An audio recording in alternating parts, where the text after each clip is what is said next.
18 তারিখ রাতে আমি ইস্তাম্বুলে হোটেলে ফিরে ছবি দেখলাম ফেসবুকে ছায়ানটের ভাঙচুরের একটা ছবিতে চোখ আটকায় গেল। ওয়াহিদুল হকের ছবিতে ধারালো কিছুতে আঘাত করিয়া মাটিতে ফেলে দেওয়া হয়েছে। এই মানুষটার স্নেহ প্রশ্রয়ে আমি বড় হয়েছি। সেই কৈশোরে তার হাত ধরে কত শহর ঘুরছি তার ঠিকানা নাই। আমার বাবার বন্ধু সঙ্গীত গুরু ওয়াহিদুল হক, আপনারা বুঝতে পারতেছেন আমি ঢাকায় থাকলে ওই ছবিটা অন্তত বুক দিয়ে আগলাইতাম। ছাত্র ইউনিয়ন সিপিবিআর ওয়াহিদুল হকের লেসপেন্সার হওয়ার কারণে ছায়ানটের এই ঘটনা এক বিচিত্র অনুভূতির সামনে এনে আমাকে ফেলছে। পাকিস্তান আন্দোলন করা বাঙালি মুসলমানদের ছেলেরা যখন পাকিস্তান ভাঙ্গা বাংলাদেশ রাষ্ট্রের জন্ম দিল, সেই সময় বাবা একই সাথে সুখ আর দুঃখের অনুভব করছিল। আমি সেই অনুভূতির মুখোমুখি হয়েছি। ছায়ানট নিয়ে আলোচনাটা সূক্ষ্ম এবং জটিল, আশা করি বিষয়টা একটু মনোযোগ দিয়ে শুনবেন। আমাদের জানা দরকার যে ছায়ানট কেন এই আক্রমণের শিকার হইল, ছায়ানটের বিরুদ্ধে কেন বাংলাদেশের সাধারণ মানুষ বিলা হইল। অনেক প্রশ্নের জবাব পাবেন। আমি নিজে ছায়ানটকে বাংলাদেশে ভারতীয় কালচারাল অ্যাসেট হিসেবে চিহ্নিত করছি, কোনো সন্দেহ নাই। কেন করছি সেটা আমি হয়তো পরিষ্কারভাবে ব্যাখ্যা করিনি।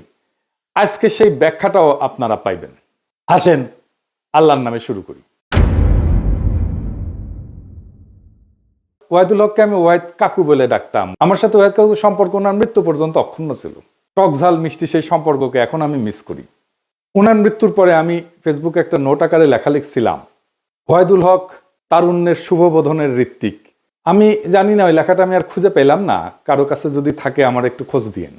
আমার জীবনে যে বিচিত্র অভিজ্ঞতা হয়েছে, অসংখ্য মানুষের সাথে মিশছি, সেই কারণেই ভাঙ্গু সেকুলারদের কালচারাল আর পলিটিক্যাল স্ফেয়ারের অন্দরবহনের খবর আমি জানি, ক্রিটিক্যালি অ্যানালাইজ করতে পারি। তার কারণ ওই ক্ষুদ্রকাল থেকে আমার এই ওরিয়েন্টেশনের সাথে আমি যুক্ত। এই কারণে আমি জানি ঠিক কোথায় ওদের উইক পয়েন্ট আর কোথায় তাদের শক্তির দিক। তবে আমি যেহেতু গান গাইতে পারতাম না, আমি তো অসুর, মানে সুর নাই আর কি, আমি রবীন্দ্রনাথের লেখা বুঝতে চাইতাম, তার জ্ঞানতাত্ত্বিক উৎস খোঁজার চেষ্টা করতাম।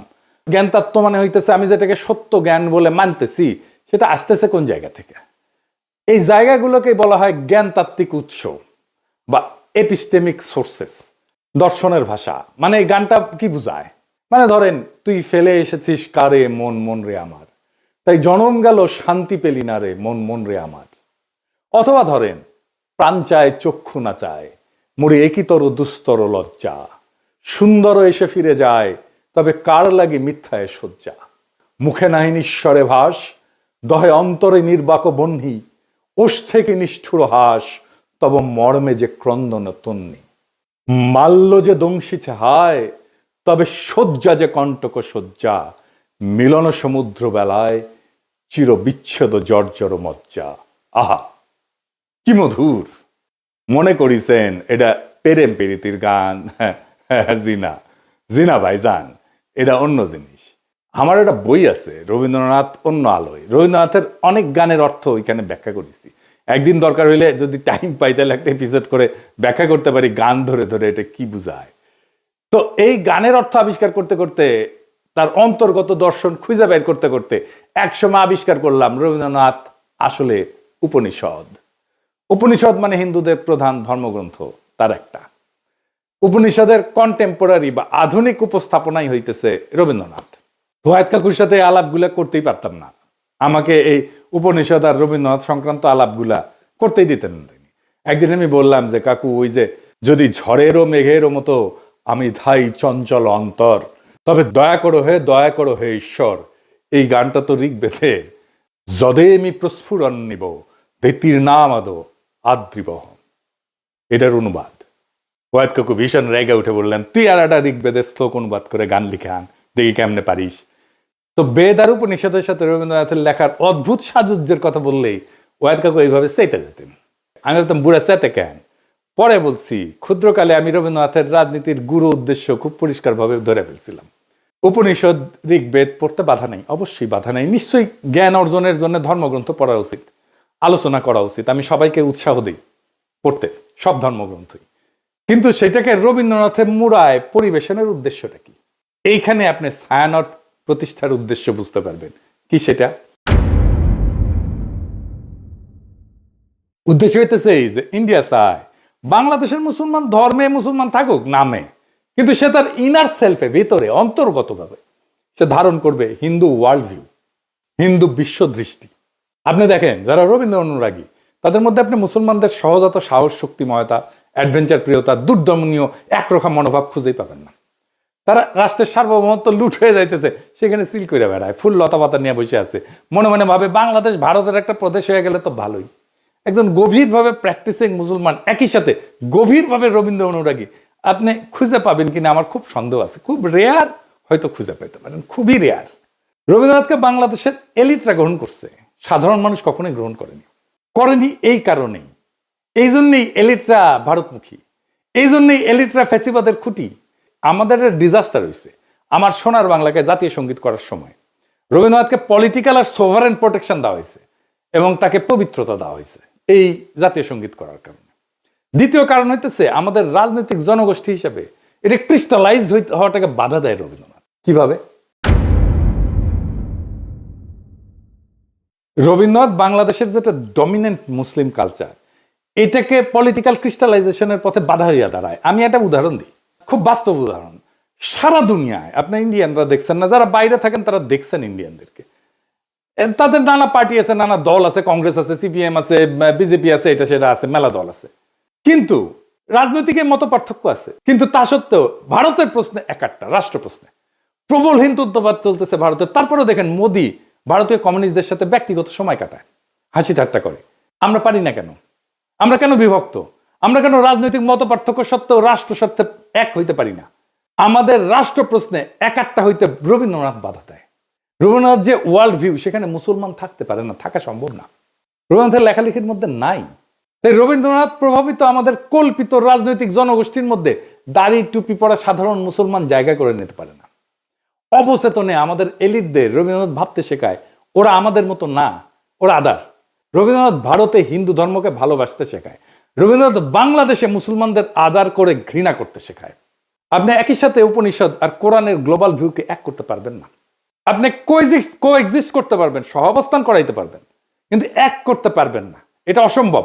কিন্তু ইন্ডিয়ানরা চায় এক করে দিতে, এই প্রগতিশীলরা চায় এক করে দিতে, এই ছায়ানট চায় এক করে দিতে। বাংলাদেশে যে রবীন্দ্রনাথ প্রজেক্ট, এটা সঙ্গোপনে হিন্দু ধর্মের ওয়ার্ল্ড ভিউ ঢুকায় দেওয়ার প্রজেক্ট। বাংলাদেশের মুসলমানদের মধ্যে হিন্দু ওয়ার্ল্ড ভিউ আর হিন্দুদের মধ্যে মুসলমান ওয়ার্ল্ড ভিউ ঢুকাই দিলে সমস্যার সমাধান হবে না তো। হিন্দুকে আধা মুসলমান আর মুসলমানদেরকে আধা হিন্দু বানাইলে সমস্যা মিটবে না, সমস্যা বাড়বে। হিন্দুকে হিন্দুই রাখতে হবে, মুসলমানকে মুসলমানই রাখতে হবে। দুই ধর্ম কোএক্সিস্ট করবে, একসাথে থাকবে। দুই ধর্মের ওয়ার্ল্ড ভিউ বা বিশ্ব দেখার দৃষ্টিভঙ্গি কিভাবে আলাদা আর একটু গভীরে যায় বুঝি, সবার একটু মনে থাকবে। তাইলে একেবারে উদাহরণ দিয়া খেয়াল রাখবেন, আমি ভালো বা খারাপ বলতেছি না, কিন্তু বলতেছি আলাদা, দুইটা আলাদা। ধরেন প্রশ্নটা হইতেছে যে দুনিয়াটা কি আসলে, দুনিয়াটাকে এক না বহু? এডিটর সাহেব এটা উপরে লেখেন, দুনিয়াটা এক না বহু। এখন হিন্দু বিশ্ব দৃষ্টিভঙ্গি এটাতে বলে দুনিয়াটা বহু স্তরের, অনেকগুলো স্তর, এটা চক্রাকারে চলমান, সৃষ্টি স্থিতি প্রলয় বারবার ঘটে। সময় ঘড়ির মতো না, সময় ঘড়ির মতো সরল রেখায় যায় না, বরং চাকার মতো। মানে হিন্দু ধর্মে কিন্তু মৃত্যুর পরে আবার জন্ম আছে, জন্মান্তর আছে, আবার জন্ম নেয়, এটি স্বাভাবিক চক্র।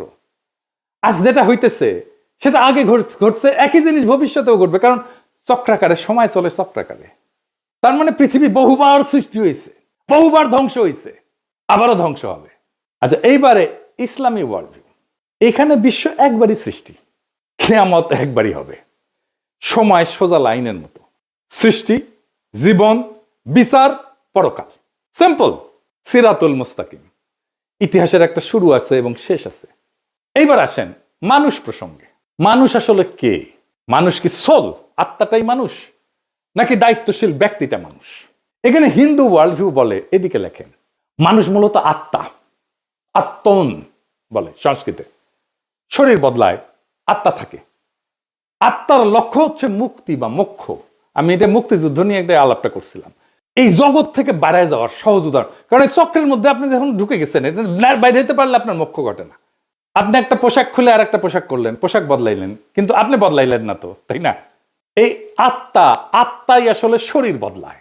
আমার মধ্যে যে আত্মা আছে হিন্দু ধর্ম অনুযায়ী, এই আত্মা অনেক দিন থেকে চলে আসতেছে, আমার শরীরে আছে। এখন আমার শরীরটা মরে যাবে, কিন্তু আত্মা বেঁচে থাকবে। এই আত্মার একজন আর একটা শরীরে ঢুকবে, জন্মের নতুন জন্মের মধ্যে দিয়ে, এটাই জন্মান্তর। ওই জন্মে আমি কি হব, সেটা হবে আমি এই জন্মে যত পাপ বা পুণ্য করছি সেটার উপরে ভিত্তি করে আমি বড় লোক হব, গরিব হব, ব্রাহ্মণ হব, শূদ্র হব, যেটা খুশি। এবার ইসলামী ওয়ার্ল্ড ভিউ, মানুষ একক এবং অনন্য ব্যক্তি, এবং এই একটাই জীবনের একমাত্র সুযোগ, এটাই লক্ষ্য। জবাবদিহির মাধ্যমে ন্যায় ভিত্তিক জীবনযাপন করে আমি পরকালে অক্ষয় শান্তি লাভ করতে পারি। এখানে কোনো সেকেন্ড চান্স নাই। আচ্ছা, ভালো কাজ মন্দ কাজ এটা কিভাবে কাজ করে হিন্দু ওয়ার্ল্ড ভিউ?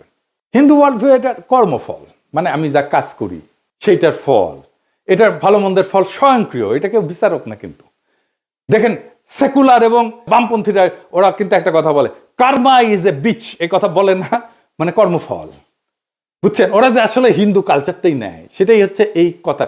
দেখেন অনেকে এটা বলে, আপনি দেখবেন এই আওয়ামী লীগ টাওয়ামী লীগ বাম টাম এগুলা যারা আছে প্রগতিশীল, তারা এটা বলে কার্মা ইজ এ বিচ।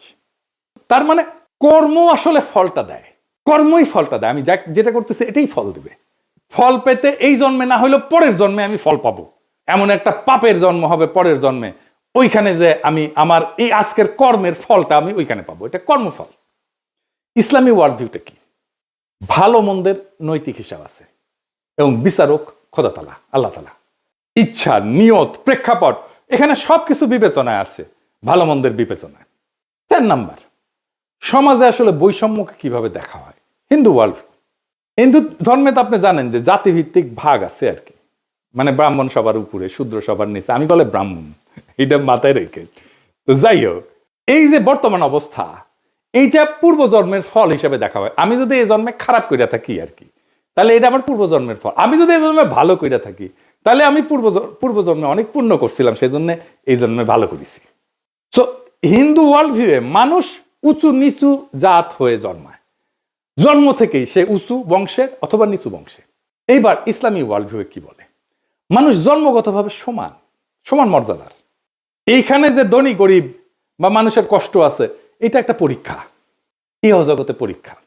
এবং ইসলাম ধর্মে অন্যায় দেখলে নীরব থাকাটা পাপ, গুনাহ। 5 নাম্বার, মানুষের আসলে ডেস্টিনি কি, শেষ লক্ষ্য কি? হিন্দু ওয়ার্ল্ড ভিউ কি বলে? মানুষের শেষ লক্ষ্য হচ্ছে এই জগতের বন্ধন ছিন্ন করা। মানে এই যে চক্রাকারে যে চক্রের মধ্যে পড়ে গেছি না, ওই যে বলে না চক্করের মধ্যে পড়ে গেছি, এইটাই হচ্ছে হিন্দু ওয়ার্ল্ড ভিউ। চক্করের মধ্যে পড়ে গেছে, এখান থেকে চক্কর সেটা বাইরে হয়ে গেলে এটাই হচ্ছে মুক্তি। এই সংসার মায়া, চূড়ান্ত শান্তি হচ্ছে বিশ্ব থেকে মুক্তি। আমি আর জন্মাবো না এসে আর একবার। আপনি আতুর ঘরের কথা শুনছেন না? আগে ছিল কিন্তু এখন নাই।